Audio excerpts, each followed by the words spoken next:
A law enacted on July 1st requires a photo ID in order to vote in Tennessee, and the law is catching some heat tonight for making it very difficult for some Tennesseans to vote. One vote can change everything. In 1920, women's suffrage ended due to a single vote, and John F. Kennedy won the 1960s presidential elections by just one vote per precinct. So what's your excuse for not voting? Your vote is your voice, and on November 6th, let your voice be heard. Where's the happiest state in the union according to Twitter? Tennessee tweeters are tops if a new informal study by a Cambridge University doctoral student is to be believed. The student searched for tweets with happy words and situations and arranged them by state and country. Last week's quick rise for Herman Cain still has some fellow Republican candidates salivating for a similar move in the polls. That rise has been attributed to Cain's 999 plan, and other candidates seem to be under the influence of flat tax fever, one of those being Texas Governor Rick Perry. This is the Tennessee Journalist News Roundup for the week of October 15th, 2012. I'm Kelsey Lawrence.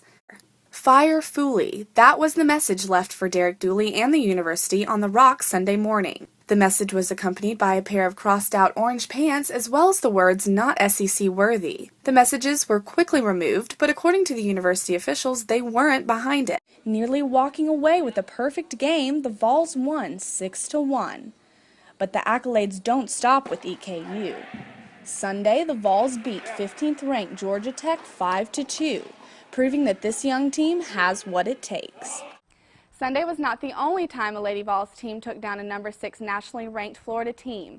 The Lady Vols soccer team, in another huge win, beat the Gators 4-2 as Tennessee junior Alexis Owens had a breakout game.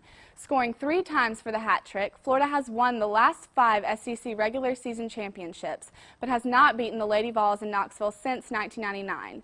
Twin sisters Rachel and Regina have a lot in common, but when it comes to their small business models, they couldn't be more different.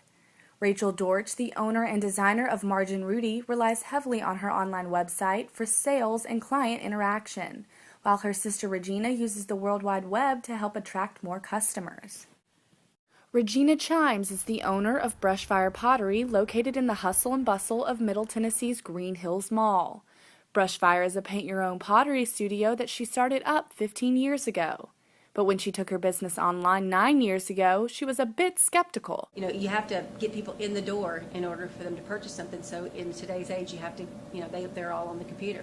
So I just kind of went into, trying to make it easy for my customers to find me to get what they want. And so that's the reason why I did it. Chimes uses her site to market Brushfire, but is slowly evolving it to allow her customers to order and sign up for classes online. You probably remember Gatorade's old Be Like Mike campaign, featuring a bunch of kids who wanted to be like Michael Jordan. With the recent success of Asian American basketball star Jeremy Lin, some kids don't want to be like Jeremy, they want to look like Jeremy. Procrastination. It's what stops you from getting ahead. It's the voice that says, wait until next year to get that degree. Strike it from your vocabulary. Framingham State College's Division of Graduate and Continuing Education can help. Our undergraduate and graduate degrees, certificates, and online options help turn procrastination into action. It was an interesting day for the Knox County Commissioners on Monday.